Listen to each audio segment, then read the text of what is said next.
Добро вечер и добре дојдовте во новата епизода на седмица. Христос воскресе, навистина воскресе. Нека е за многу години. Знам дека честиткава е малку задоцнета, но се немаме видено од пред Великден, па сакав еве во првата прилика да ви го честитам големиот празник. Инаку како сте ми? Се надевам добри. Еве помина Великден, недалава доаѓа 1 мај и полека ќе стигнеме до летото. Работите во државава некако се одвиваат со толкава брзина, што мислам дека ќе се согласите дека некако времево брзо лета. Толку многу работи ни се случуваат што минува недела по недела, а воопшто не осеќаме каде отишле деновите. Еве дури гледаме дека како длабоко навлегуваме во пролета, така полека бугарите како да излегуваат од зимскиот сон. Уставните измени се само почеток, потоа следуваат нови и нови услови и уцени. Бугарија повторно децидна. За Скопје патот до Брисел мора да оди преку Софија. Шефот на дипломатијата Георг Георгиев вели дека работите биле кристално јасни. Много е важно тук да се знае, че промяната на Конституцията и вписването на българите като държавотворен народ не е единственото условие. Ние няма нито да променим нещо в мнението си, нито пък има нещо, което да оборва така наречения европейски консенсус, който беше постигнат през 2022 година. Министерот за надворешни работи на Бугарија во гостување на тамошна телевизија објасни дека откако претходната влада на Македонија го прифатила францускиот предлог, сега Европската унија е таа која стои зад консенсусот и зад бугарските барања. Първо не са българите, а е Брюксел. Целият Европейски съюз стои зад този консенсус. Това е много важно, условие, което трябва да се напомня непрекъснато. И второ, в този европейски консенсус, така както и вие много правилно изброихте, протоколите, пътната карта за общностите и за малцинствата, придържането към договорености за добросъседство, всичко това трябва надлежно да бъде факт, защото в противен случай няма да има изпълнение на европейския консенсус, няма да има изпълнение на заключенията от съвета. Токму на ова постојано предупредува македонската влада дека внесувањето на бугарите во уставот без никакви дополнителни гаранции само ќе отвори Пандорината кутија, од која ќе излезат уште посериозните барања на Бугарија за идентитетот и историјата на Македонија. И да е само Георгиев, само некој ден по него се јави и подпредседателката на Бугарија Јотова, која ни држеше лекции како тоа Бугарија не поставувала дополнителни услови, како на патот на Македонија кон Европската унија билатералните односи не биле воопшто кочница и тоа било само искривена теза која ширела нашата влада. Според мене оваа дебата се искривува и кај нас во Бугарија и на европската сцена. Има обид на нашите колеги од Македонија да ги представат нормалните барања на Бугарија, почитување на европските критериуми, како речиси каприц од наша страна, а дополнително се обидуваат да ги стават во билатерална блокада, што не е точно, изјави Јотова. По неа добивме и уште еден доказ како изгледа добрососедството на дело. Како великденска честитка од вкупно 313 амандмани, поднесени на предлог текстот на известувачот за Македонија во Европскиот парламент Томас Вајц, најголемиот дел доаѓаат од бугарски и грчки европратеници. Тоа е оној извештај во кој јасно стои дека процесот на пристапување на Македонија доживува блокади поради различни неоправдани причини и дека Европската унија треба да изнајде гаранции да нема билатерални прашања после промената на уставот. Па така ново извештај бугарскиот европратеник Ивајло Валчев, кој доаѓа од тамошната владеачка партија преку амандман, бара да се потенцира дека процесот на пристапување е блокиран поради, цитирам, непријателска реторика на политичкото раководство во Македонија. Значи, во рокот само 10 дена, прво Георгиев ни го плесна директно во лице дека уставните измени не се последното барање од Бугарија. Потоа Јотова не просветли дека ние воопшто немаме билатерален спор со нив, туку имаме проблем со европската преговарачка рамка, каде патем се зацементирани бугарските барања и на крај бугарските европратеници не обвинуваат нас, македонците, дека сме имале непријателска реторика кон нив. А на што се должи се тоа? На фактот дека Бугарија дефинитивно свати дека новата македонска влада нема никаква намера да попушти и да ги прифати нивните условувања и уцени, дека има сериозни аргументи со кои го убедува светот и Европа во исправноста на нашите барања, па затоа мораше Софија да трне во дипломатска контраофанзива. Проблемот со кој се соочуваме сега, што сакале тоа да го признаеме или не, е што Георгиев, Јотова и бугарските европратеници во очите на Европската унија до некаде се во право. Зошто? Поради концесиите што ги направи минатата влада на СДСМ и ДУИ. Ја не знам колку седмици имам потрошено во изминативе години, објаснувајќи дека со прифаќањето на францускиот предлог, со кој практично дозволивме бугарските барања да влезат во преговарачката рамка и промената на уставот да биде предуслов за преговори, сами си ја врзавме јамката околу вратот. Затоа што Македонија сега не може да ги отвори преговорите со Европската Унија не заради бугарско вето, туку заради неисполнување на условите од преговарачката рамка. Разбирате која е разликата? Сега ние немаме проблем само со Бугарија, туку со 27 земји членки на Унијата. И нели токму тоа го зборува Јотова, дека тие немале билатерален спор со нас, туку ние имаме проблем со Европската Унија. И не само тоа, со прифаќањето на францускиот предлог, памтите, сами ги прифативме и оние фамозни протоколи да бидат дел од преговарачкиот процес. А ви текнува на што се однесуваат тие проклети протоколи? На промената на нашите учебници, на искривување на историските датуми, на организирање на заеднички прослави и настани и личности, односно побугарчување на Гоце Делчев и други, замижување на фактот дека бугарските фашисти ги депортирале евреите од кај нас, всушност фалсификување на историјата дека Бугарија не била фашистички окупатор, туку само администратор, па потоа признавање дека Македонија е Титова творевина која постои од 1945 наваму, истото да се однесува на македонскиот јазик, отварање на некакви досиеа каде што требало да се прочита целата антибугарска активност и што се не. Токму на ова мисли нивниот министер Георгиев кога вели дека уставните измени се само почеток на редицата други барања што ќе ги има Бугарија и кои веројатно ќе станат ново вето во иднина. Всушност нема да биде ни вето, туку ќе биде неисполнувањето на било кој од овие барања ќе ни се води како неисполнување на условите од преговарачката рамка. Токму тоа е најголемиот хендикеп со кој во моментов се справува Македонија. Предавството што го направи минатата власт предводена од СДСМ и ДУИ. Па ете затоа и самата Европска Унија еве признава. Никој не може да ја даде гаранции на Македонија дека ако сега го смени уставот, нема да има нови пречки на европскиот пат. Ова е став на еврокомесарката за проширување Марта Кос, искажан во интервју за Европската новинска редакција на прашање на МИА дали по уставни измени не би имало нови блокади поради билатерални прашања поврзани со идентитетот, јазикот или историјата. Разбираме дека ова не е лесно прашање, промена на устав. Сваќаме и тоа е многу човечки и разбирливо, што вашата земја сака да има гаранции по се она што го помина. Гаранции не може да има, но она што го очекувам од сите земји членки, кога има билатерални прашања, е разговорите да се водат со добра волја и со визија да се дојде до компромис. Според Коса, најдобро би било билатералните прашања да не се мешаат во пристапниот процес. Таа најави дека патува во Бугарија каде ќе разговара со бугарските политичари, а потоа ќе ги контактира и политичарите во земјава. На изјавата на Кос реагираше македонското МНР со барање Европската Унија да обезбеди институционални гаранции дека билатералните прашања нема да бидат инструментализирани за блокирање на пристапниот процес. Процесот на проширување на Европската Унија мора да биде предвидлив и заснован на објективни, мерливи критериуми, дефинирани во Копенхашките критериуми. Преговорите треба да се водат врз основа на заслуги. Според МНР, само на тој начин може да се обезбеди транспарентен и предвидлив процес на пристапување. Пред само 2 дена бугарскиот министер за надворешни работи пак недвосмислено порача дека уставните измени се првиот, но не и последниот услов за Македонија на европскиот пат.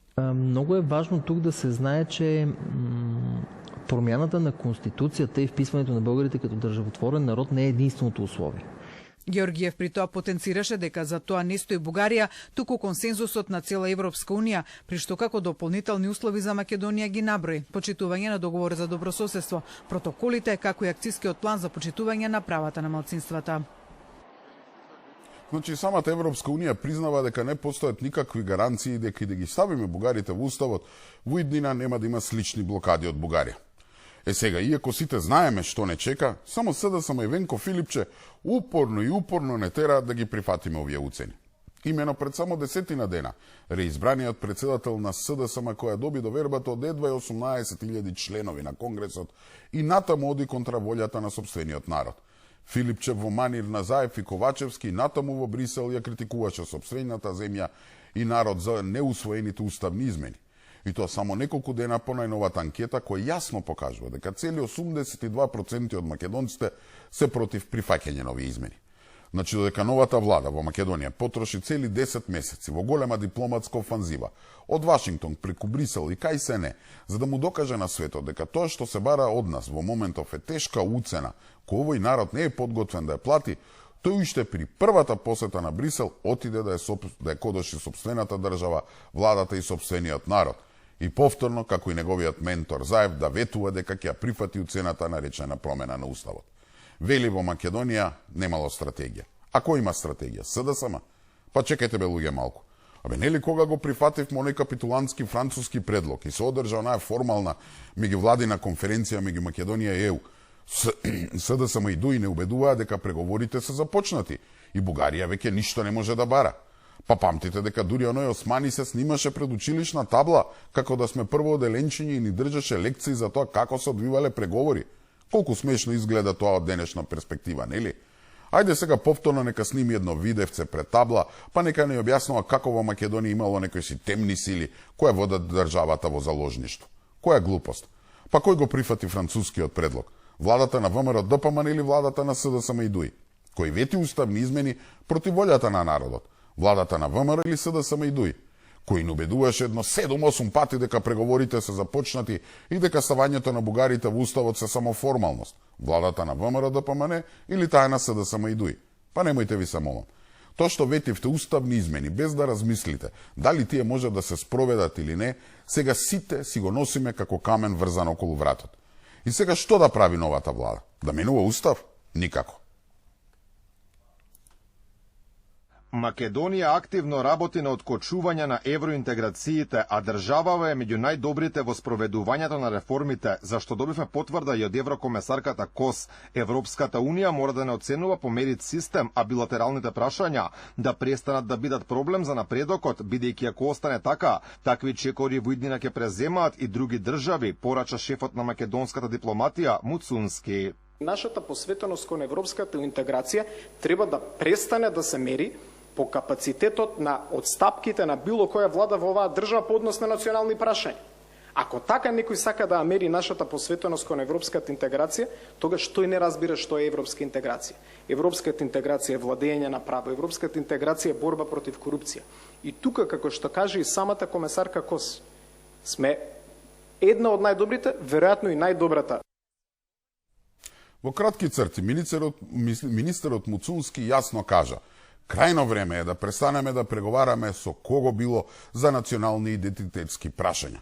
Во отсуство на бараните гаранции од Европската Унија дека запишувањето на бугарите во уставот ќе биде последно барање, министерот јасно ја кажува позицијата на Македонија дека треба да се стави конечно крај на билатерализацијата на преговарачкиот процес и дека решението на спорот можеби треба да се бара во директни преговори со Софија, а не како сега на линија Скопје-Брисел, нели, затоа што билатералниот спор стана дел од преговарачката рамка.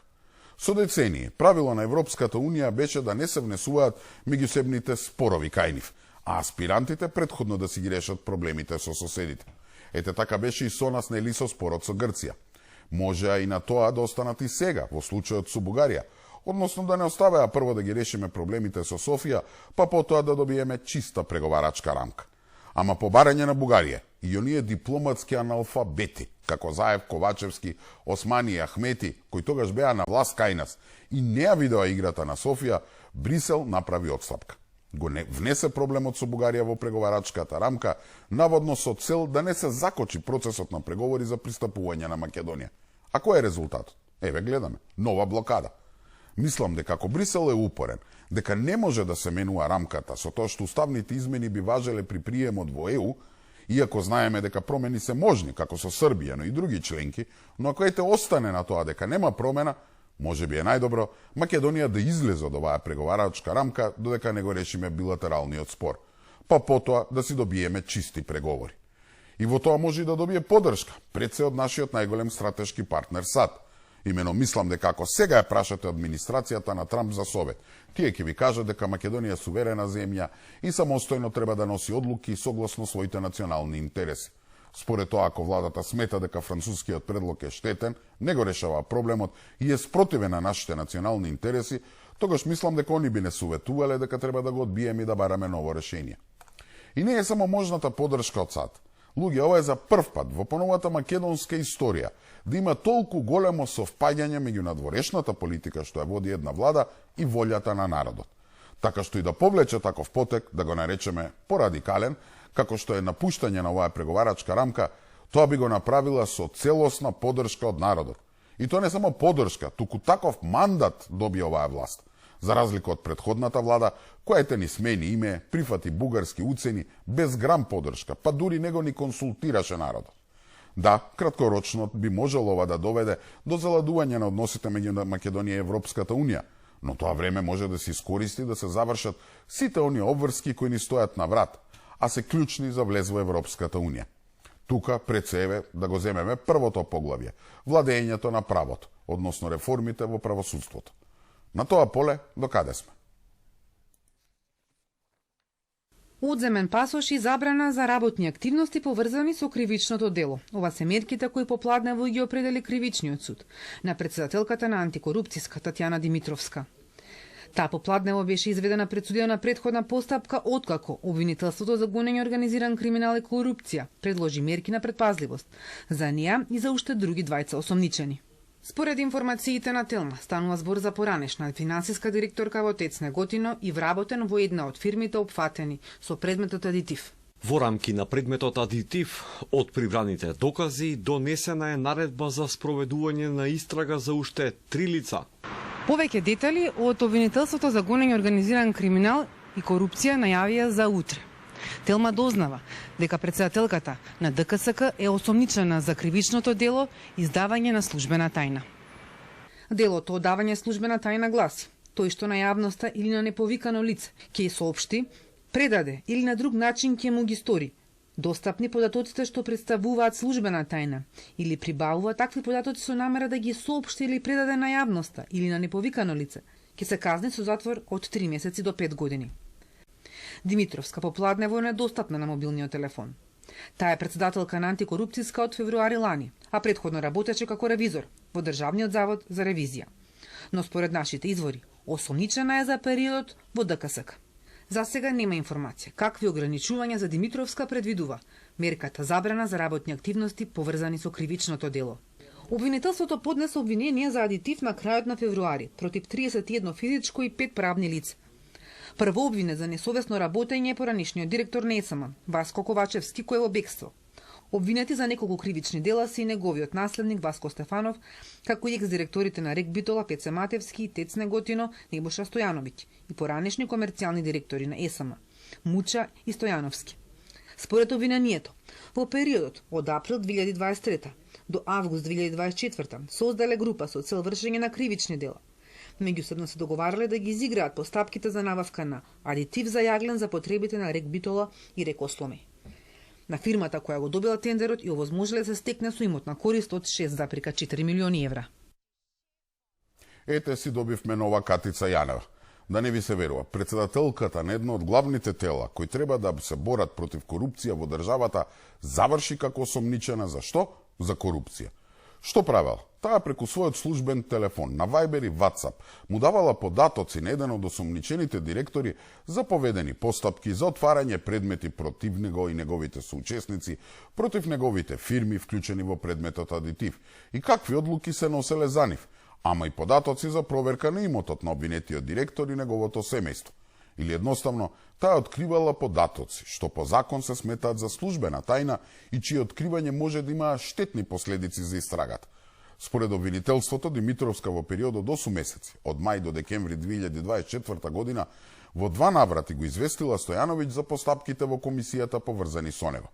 Тоа е периодот кога МВР и обвинителството веќе почнале да истражуваат злоупотреби и сомнежи за перење пари во кои беше инволвиран Небојша Стојановиќ и други високи функционери кои биле на позиции во државни електрани. Таа е осомничена за одавање службена тајна заедно со поранешна финансиска директорка во ТЕЦ Неготино. Ја откриле случајно, односно откако го вештачеле телефонот на уопсениот директор, па таму веројатно е нашле комуникацијата со неа. Или едноставно, таа им била крт на овие осомничениве директори. Зошто го правела тоа? Дали од лични интереси, дали било плаќано и слично, засега не се знае. Ама се знае дека личноста, која е начело на телото, кое треба да биде олицетворение на бескомпромисна битка со криминал и корупција, е фатена со раката во медот. Понизок удар од ова нема. И тоа да стануваше збор за некое големо промашување, пропуст или некоја истрага, или пак тргување со влијанија за некоја повисока цел, човек да разбере. Ама Димитровска падна затоа што била крт на некој си таму директорчиња лопови. Искрено веќе не знам што да кажам. Не знам како да реагира човек кога председателката што беше избрана за членка на антикорупцијска комисија со највисоки оценки во собранието, со образложение дека имала големо искуство во борбата за спречување на корупција и судирни интереси, има јасна визија за работата на ДКСК, ќе заврши како обичен криминалец. Како реков, како Катица Јанева или си добивме Катица 2. За разлика од Катица, ова има дипломатски пасош, нели?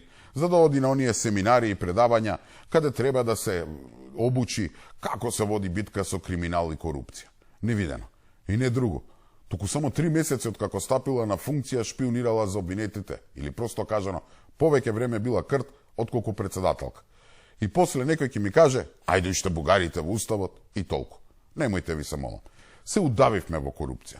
Но колку и да не шокираат ваквите информации, сепак, гледаме дека оваа власт е влезена во безкомпромисна битка со криминалот и корупцијата. И веројатно затоа што веќе не се под спрегите на СДСМ и ДУИ, но и се подисплашени засепе како да се подоцвестие и обвинителството и судството. Па ете неделава спречија за малку на слобода да излезе еден од главните осомничени за еден друг сличен шверц на нафта. Имено судот го одби барањето на газдата на фирмата Пуцко Петрол, Асмир Јаховски, да биде пуштен од задрешетки во шутка со гаранција од 1 милион евра во имот. Иако обвинителството делумно многу прифати барањето, но побара дополнителни 1,1 милион евра во пари на посебна сметка во банка, демек толку била штетата што ја направил, судот на крај сепак реши дека истрагата не е целосно завршена и дека тој се уште може да ја загрози и затоа е најдобро да остане зад решетки. Најде да се подсетиме на овој случај, кој беше откриен само неколку дена пред трагедијата во Кочани, па некако падна тогаш во втор план. 11 лица се приведени, меѓу кои собственикот на РКМ Радко Капушевски, собственикот на Пуцко Петрол, Асмир Јаховски, син на пратеникот на ДУИ Исмаил Јаховски, за сомнителни набавки на деривати. Освен приведените во кривичната пријава е офатен и поранешниот директор на ИСМ Васко Ковачевски, кој е во бегство и се бара со меѓународна потерница за случајот Адетив. Офатен и уште еден поранешен директор на ИСМ Адријан Муча, кој е во притвор за истиот случај. Предмет на истрага е и фирмата РКМ, како и Ерџан Сулковски, кој од поранешен вработен во Пуцко Петрол стана еден од нејзините собственици, заедно со Капушевски. Претреси се извршени на повеќе локации во Скопје, Битола и Кичево. Во рамки на акцијата лишени од слобода се 11 лица, едно лице е недостапно за органите на прогонот и едно е со мерка притвор. Досега од извршените претреси пронајдени и одземени се документација, 5 мобилни телефонски апарати, околу 1500 парчиња амуниција од различен калибар, 2 пиштоли и 3 патнички моторни возила. Кривичната пријава против вкупно 13 физички лица и фирмата РКМ е поднесена за злоупотреба на службена положба и овластување и за перење пари. Истрагата е насочена во 3 правци. Првата е начинот на добивање на јавните повици за набавка на мазут, распишани од ЕСМ преку честото менување на тендерските услови, за да се фаворизира понудувачот РКМ. Се истражува и начинот на складирање, начинот на испорака и злоупотреби при овие фази од набавката на мазутот, која беше во висина од повеќе десетици милиони евра. Овие наводи беа дел од новинарските истражувања на емисијата Код на Телма за одвивање на јавните повици, како се пријавувале складишта кои не ги исполнувале условите распишани со јавниот повик. Код го откри и прикажа начинот на формирање на високата цена на транспортот на мазутот, кој се плаќа исто така од буџетот, но и така наречените полнокни испораки на мазут во ТЕЦ Неготино. Вториот правец на истрагата е проверката како за јавниот повик е добиена банкарската гаранција за РКМ, затоа што таа фирма немала доволен финансиски капацитет и не прикажувала високи приходи. Третиот правец на истрагата е утврдување каков квалитет бил мазутот кој се увезувал и дали ги задоволувал еколошките критериуми. Постојат сомнежи за големо влијание врз животната средина и здравјето на луѓето, бидејќи на почетокот на рестартирањето на ТЕЦ Неготино, за да произведува струја од мазут, имаше случаи кога филтрите на погонот се заглавувале од валкан мазут. Дополнително се истражува дали цистерните испорачале само мазут или биле дополнувани со вода, после што не биле проверувани. Со истрагата се офатени и неколку возачи. Откривањето на овој криминал е слика и прилика за 7-годишното владење на СДСМ и ДУИ. Со години ги оставале своите пулениете, олицетворени во екс-директорот на СМ Васко Ковачевски, газдите на Заниф, омилената фирма РКМ, Капушевски и Сулковски, кои патеме партнери со зетот на Ахмети, но и Јаховски од Пуцко Петрол, да не крадат каде ќе стигнат. Во екот на светската енергетска криза, наместо да смислат план како да се спасиме и од каде да најдеме струја, тие си местеле тендери, си менувале документација, си правеле фиктивни договори за позајмици и посреднички услуги за испорака на горива. На овој начин им спупале нешто над 160 милион евра народни пари. Во текот на најголемата енергетска криза, некој да те краде, барем според мене е рамно на воено злосторство. На сметките за струја не изгореа. Деца живееа во ладни домови преку зима. Преку лето се вареа на горештини. Зошто? За да таа банда ги полни джебовите. И ова е само тоа што досега го откриле. Палуѓе на електронскиот систем за јавни набавки, каде треба да бидат објавени сите договори што се склучуваат, стои само еден тендер на компанијата РКМ на Капушевски. И тоа станува збор за рамковна спогодба за набавка на мазут за потребите на поранешната компанија Балкан Енерджи. Договорот склучен во 2022 година и вреди околу 40 милиони евра. Во таа спогодба вметнати се само месеците за кои РКМ на Капушевски ја снабдувал Балкан Енерджи со мазут.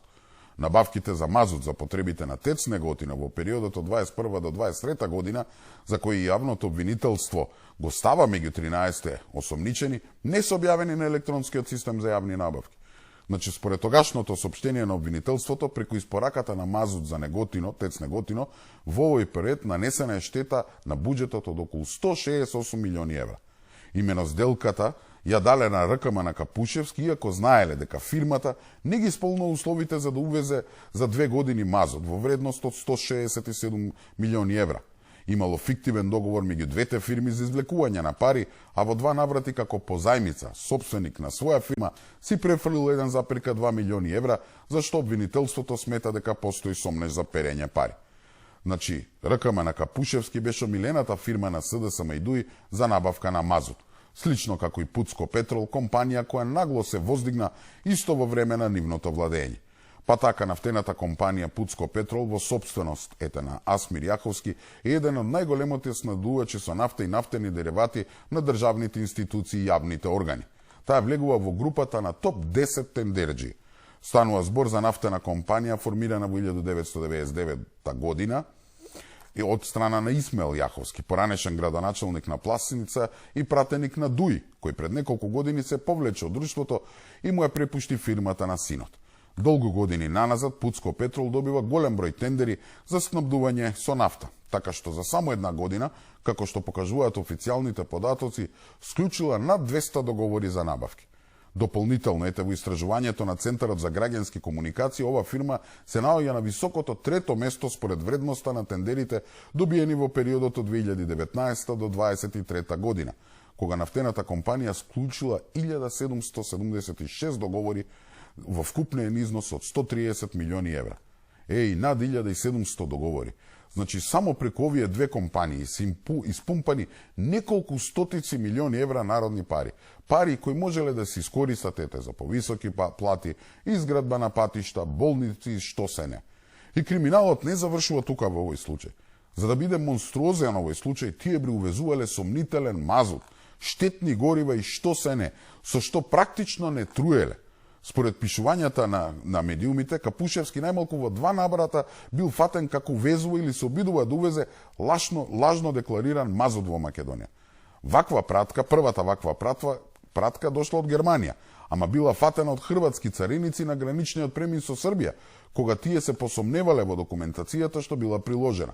Испитувањата на Хрватскиот инспекторат за животна средина покажале дека станува збор за токсичен отпад и дека тарифните броеви биле погрешни.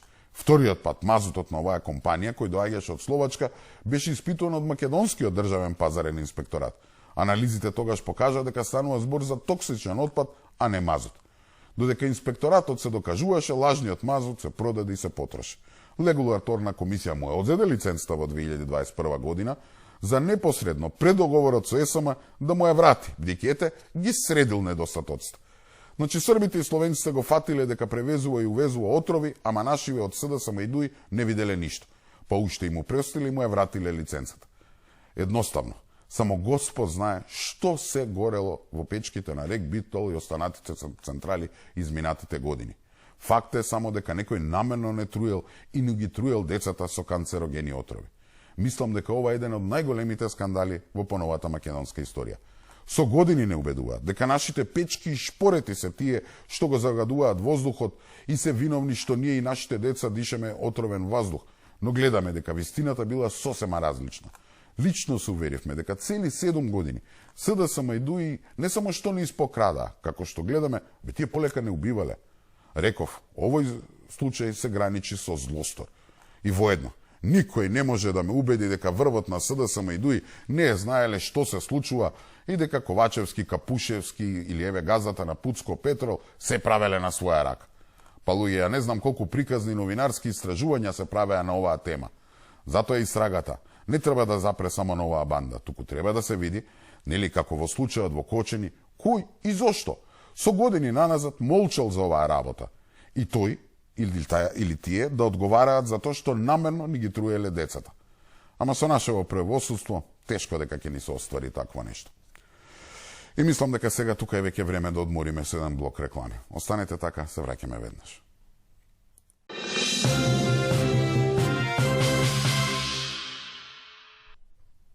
Добре дојдовте назад. Еве сме при крајот и на оваа епизода на седмица.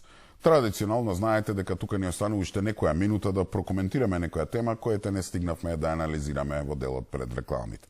Зашто станува збор? Интензивната борба на владата со криминалот и корупцијата ја препознаа граѓаните, па во државата по многу години повеќе не се проблем број 1. Сега економијата е она што најмногу го загрижува населението, покажува последното истражување на јавното мислење спроведено од агенцијата Market Vision за интернет порталот МКДМК. 40,6% од анкетираните сметаат дека економските фактори, како ниските плати, пензии, невработеност и раст на цените се најголеми проблеми во државава. Втор најголем проблем за 39,9% од граѓаните се криминалот и корупцијата. Следат загадувањето на животната средина со 7,9%, здравството со 5%, надворешната политика со 4,3%, образованието било проблем за 1,8% од испитаниците и иселувањето со 0,6%. Во однос на политичките партии, анкетата покажала убедливо водство на владеачката ВМРО ДПМН и нејзиниот лидер Христијан Мицкоски. Изненадувачки висок е процентот на граѓаните кои би излегле на гласање ако утре се одржат изборите. Дури 2/3 од испитаниците изјавиле дека ќе го остварат своето право на глас. Повеќе од половина од испитаниците или 51,7% се изјасниле дека ќе гласаат за ВМРО ДПМН. 4 партии од вреди би освоиле 13% од гласовите, ДУИ 12,1%, СРСМ само 10,9% од гласовите.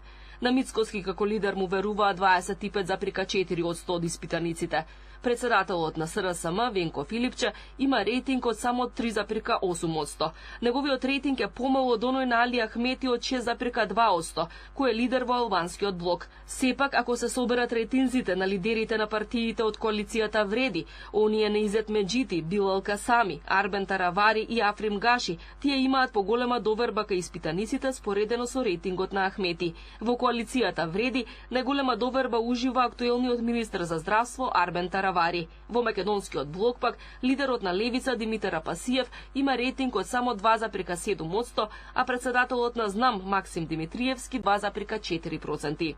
Интересни одговори има на прашањето кој политичар би го нарекле лидер на опозицијата. Овде речиси половина од испитаниците одговориле со не знам, а дека ниеден од наведените не го гледаат како лидер на опозицијскиот блок, одговориле 9,3%. 22% од испитаниците го прецепираат Венко Филипче како опозицијски лидер. За 13,5% оваа улога му припаѓа на Али Ахмети, додека 8,3% одговориле со Димитар Апасиев. Во однос на случувањата во опозицијската СРСМ и нивните функционери вмешани во криминални и коруптивни сделки, повеќе од половина од испитаниците одговориле дека партијата се уште не се исчистила од луѓето кои се дел од такви скандали. Истражувањето било спроведено од 20 март до 17 април преку телефонско анкетирање со помош на компјутер на примерок од 1200 испитаници со статистичка грешка од 3%. Примерокот е репрезентативен на ниво на Македонија според регион, пол, возраст и етничка припадност согласно пописот од 2021 година. Мицковски го води Филипче со 7:1, ВМРО со водство пред СДСМ од 5:1, најголем проблем економијата. Значи, иако помина речиси една година од владењето на оваа власт, таа се уште ужива масовна поддршка од граѓаните. Тоа е јасен показател дека народот ги поддржува политиките што ги води оваа влада. И како нема? Ете, пред рекламите зборував за дипломатијата и односите со Бугарија и Европската Унија, односно нели кажав дека за прв пат во независна Македонија една влада води надворешна политика која има масовна поддршка од народот. Слично и на полето на битката со криминалот и корупцијата. Колку и да лаат оние сателити на околу Бихачка, факт е дека во последниве десетина месеци се отворени толку предмети колку што минатата власт не отвори за цели 7 години од нивното владење. Од милионските криминали на екс-функционерите на СДСМ и ДУИ, преку битката со наркокартелите, па се до собраќајните казни и воведувањето ред по кафеаните и кафичите.